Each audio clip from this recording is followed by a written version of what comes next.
Hey, what's going on, everybody? My name is Corey, better known as the Seaman, and I want to welcome you to another edition of the Seaman's Cinema Sit-Down. Look at me. You know what we're getting ready to talk about. It's early on a Wednesday. It's not really dark because I've been doing spoiler watches first with my friend Brittany. Huge Star Wars fan. Just today in our conversations, there was like 2-3 times where I was like, I'm so glad that I have you along for this ride because she brings a lot of wealth, a plethora of Star Wars knowledge to the table and really good insights. So be on the lookout for my spoiler review around this episode and my reactions with Britt because they're a pretty good time. But yeah, I mean, come on, you know what we're getting ready to talk about, man. It's a Wednesday Star Wars day, so why don't you pull up a chair, take a seat, we're getting ready to dive in spoiler free into Obi Wan Kenobi Part 3. That's right, man. Obi Wan. I'm digging this show so much, man. It really is quite excellent. I mean, it's high level filmmaking, high level acting, high level storytelling. Yes, there is one piece of the storytelling that kind of feels a little off.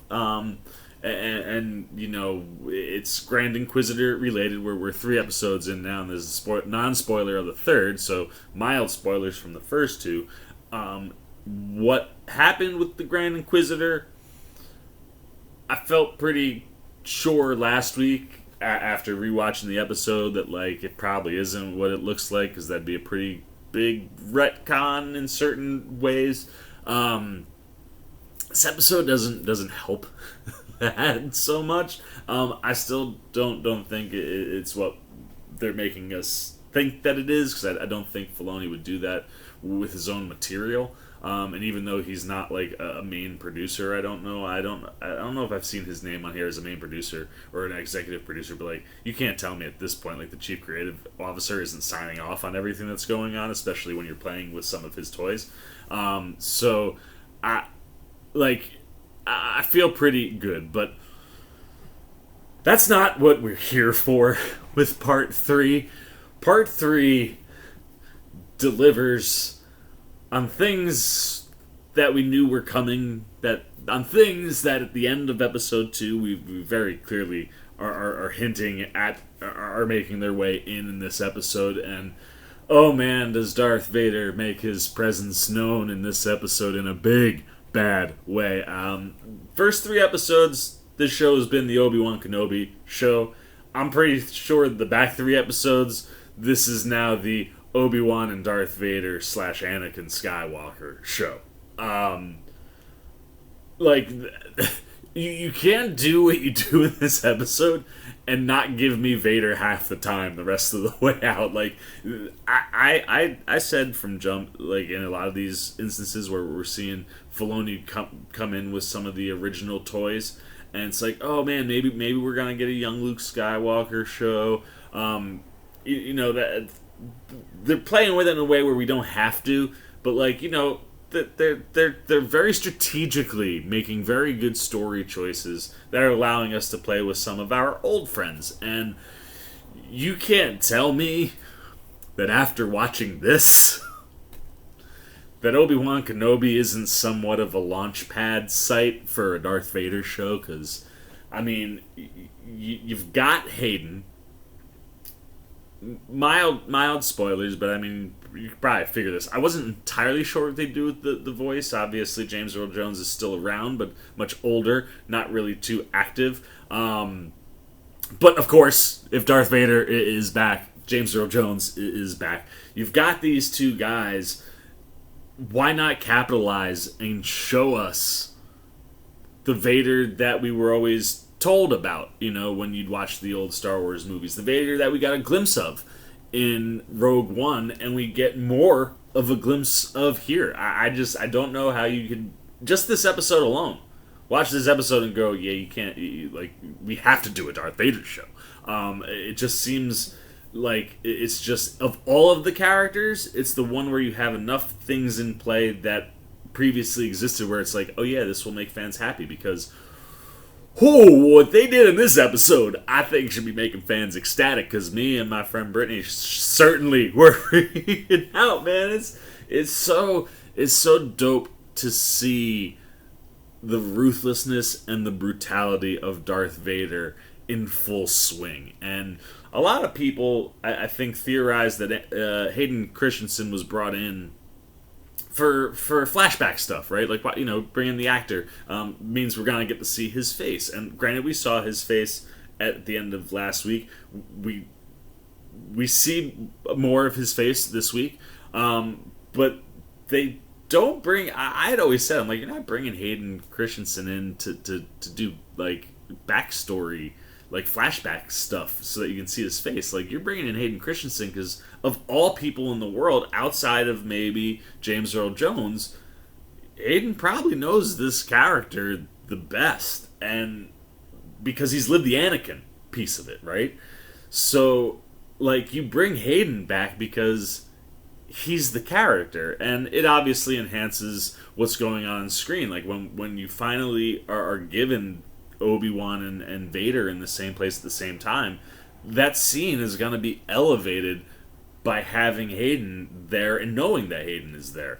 But you put him in that suit because of what he brings, because he is that character, and the physicality of his acting in the suit. It's why you bring him back, and it's fantastic. And it's one of those things where it's like the last time we saw Vader, he was very stiff, not so used to being a machine. 10 years later, he has embraced that, and the way he moves. Yes, he's still kind of heavy, and you can tell that there are mechanical elements to him, but it's more fluid. He's able to move better, and he's embraced the machine more than he did the last time we saw him. And you get all of that in the physicality of Hayden's performance. And like I said, it just amplifies what's on screen when you know that it's him. And kudos to Deborah Chow, man. Like, she gave us, I guess technically probably the most Darth Vader that we've had since the original trilogy. And it's on that Rogue One level where, like, you really understand why people are afraid of this guy. Why the Outer Rim, where you're not getting a lot of action, like, would be afraid of him. Like, this is a feared man across the galaxy, and you see that here, and it's one of the things that makes this my favorite episode of the season, and one of the best pieces of Star Wars material we've had in quite some time. And now, look, this isn't the Hayden Christensen show. This is Ewan McGregor's Obi Wan Kenobi, and Ewan McGregor, I mean, he's so good. Like, he is so good, and the stuff that he's dealing with, right? Like, last week established that he's got some PTSD issues from that final battle with Anakin, and this episode only amplifies that stuff. His hesitance to lean into his instincts at times. We saw him be a little sloppy last week. He made some mistakes. He didn't do things that we would normally see Obi-Wan do, and being not engaged with the Force or with his Jedi nature for 10 years has really changed him. He is, as he says to Bail last week, not the same guy that he was 10 years ago.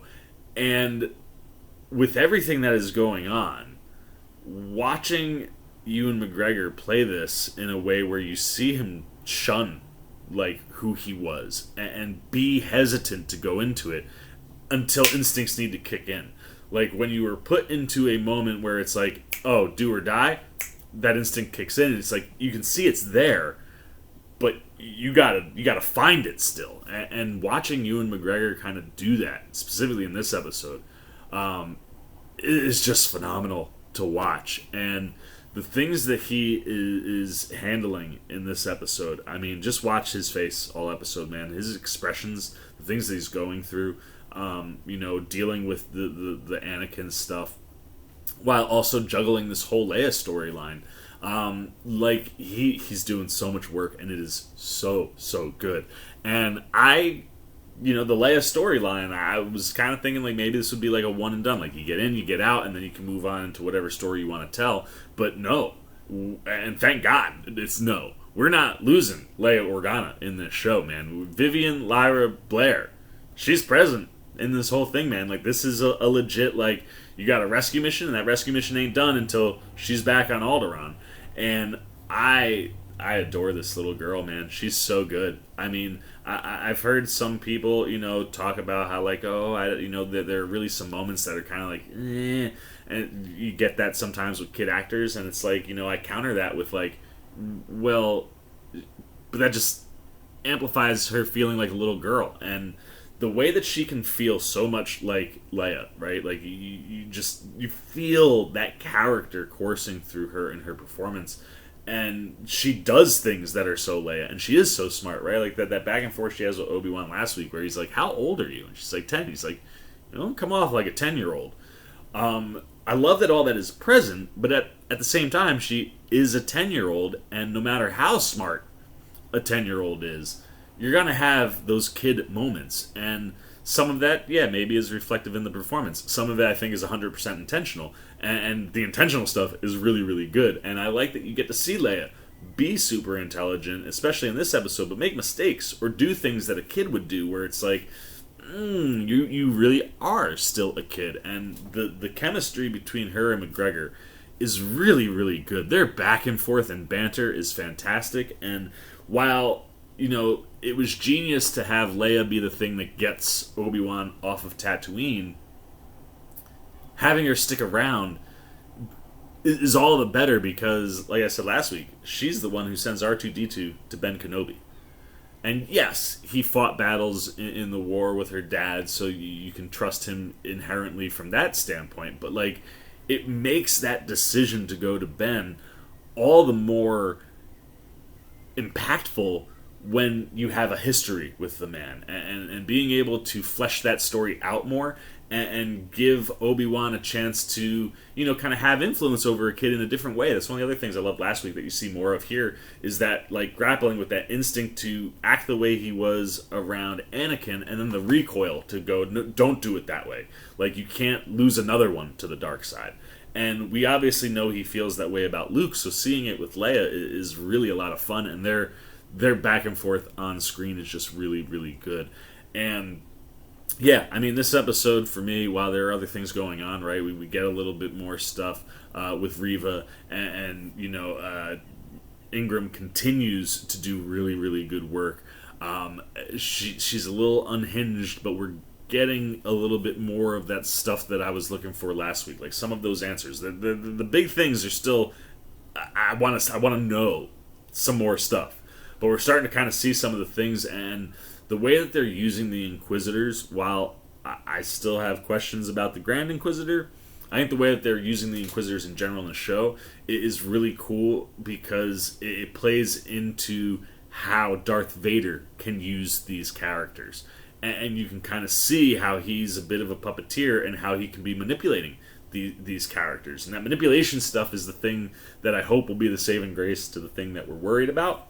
But yeah, it's kind of cool to, like, you can see how Vader's influence on these characters is hitting, even with Sung Kang's character. But you're definitely seeing it with Reva, and I really like that stuff. There is a character introduction in this episode. I won't spoil anything about the character, but the actor is a name and a face that you should be familiar with. Indira Varma, who of course was on Game of Thrones. She played Ilaria Sand.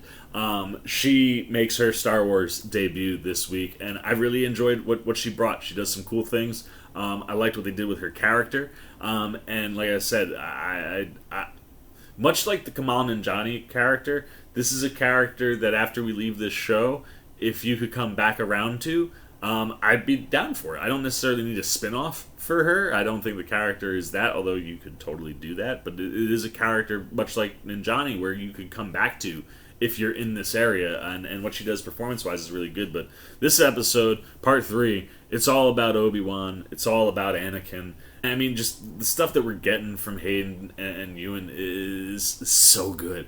It's so good. And like I said, you get some of the best Star Wars television we've gotten. I know friends of mine who've been reluctant and hesitant to kind of completely buy into Mandalorian. I think at this point most people are on board. But like early on, it was like, yeah, I get that we're doing these Star Wars shows, but like if we're gonna do these Star Wars shows and stories, like I want the stuff that connects to the original stuff, man. The stuff that makes me feel like, oh yeah, I can touch the things that I loved as a kid. Well, part 3 of Obi Wan Kenobi probably does that the best of anything we've had since the original, 6 movies. The vibes and that, I mean, like Darth Vader's on the screen, man. It's happening. It's real and it's awesome. And while I think that's pretty much everything I gotta say with that. Because if I say anything else, I'm gonna spoil stuff. So Sea Maniacs are up. Look, this show visually is phenomenal. There are visuals in this episode that I'm like, you just take that image, I'm gonna save that, I'm gonna print that, I'm gonna put it on my wall, man. Like, there's some really gorgeous stuff in here. Deborah Chow continues to crush. She really has an unbelievable handle on not just the world of Star Wars, but these characters. And these are characters that mean a lot to a lot of people. And, you can be hesitant to trust newbies, people that haven't touched these things before. But man, does she have a really good grasp, and a really good grasp specifically on Obi-Wan and Anakin, and what they're doing with Vader. It's awesome. Natalie Holt's score continues to kick. I love how it just can just completely shift the tone and the vibe when Vader or the Inquisitors are on screen, and how she uses that to her advantage for what Deborah Chow has going on in the episode. Is just great stuff. While I don't think it necessarily is as strong story-wise as the first episode, I think the first episode probably is the all-around strongest. This is easily my favorite episode. It does the things that make you turn into a little kid, man, and get super excited. The reactions are gonna be fun for this episode, and it's easily my favorite of the season thus far. And if this is a tease of what we could be getting in the back 3, oh man, are we gonna get some cool stuff. So for me, I have to go 5.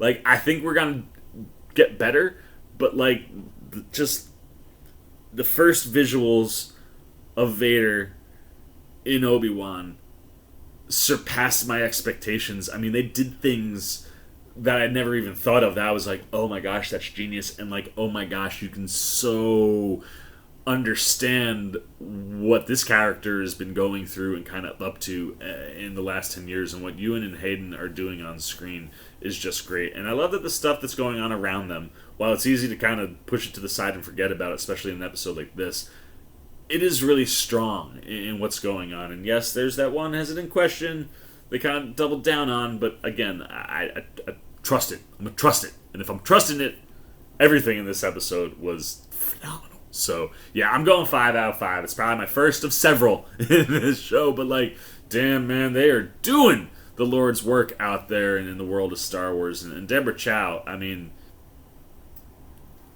it's nailing it. I can't wait for the back half of this series. So that's it. If I say anything else, I swear I'm going to spoil something that you guys don't want me to spoil. I just want you to be jacked for Obi-Wan and Darth Vader. And if you are, tell me down below, man. I need to know what's going on. Have you watched the episode, or are you waiting to watch it later? Have I gotten you excited? What were you excited about before I started talking? Me talking, has that amplified your excitement? Has it meshed up where it's like, oh man, okay, we could be going places I was hoping we were going? And obviously, if you've seen the episode, no spoilers. There'll be spoiler content coming. Don't you worry, it's coming. You'll get all the spoiler stuff with me and Britt.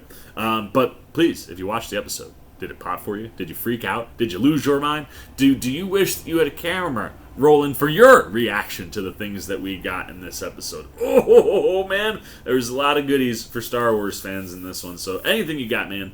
I don't really like the bad or indifferent, but like, hey, good, bad, indifferent. Obi-Wan, part 3, down below. Look forward to talking to you down there. As always, if you enjoyed this video, please give me a thumbs up. And if you're new, you want to come hang out with the C-Man all Obi-Wan Kenobi season long, you want to be here for all my coverage, you want to be here for my spoiler content with my friend Brittany, you just like when I'm talking movie, TVs, trailer reactions, I got some reviews and reactions to get caught up on. I've been a little behind on.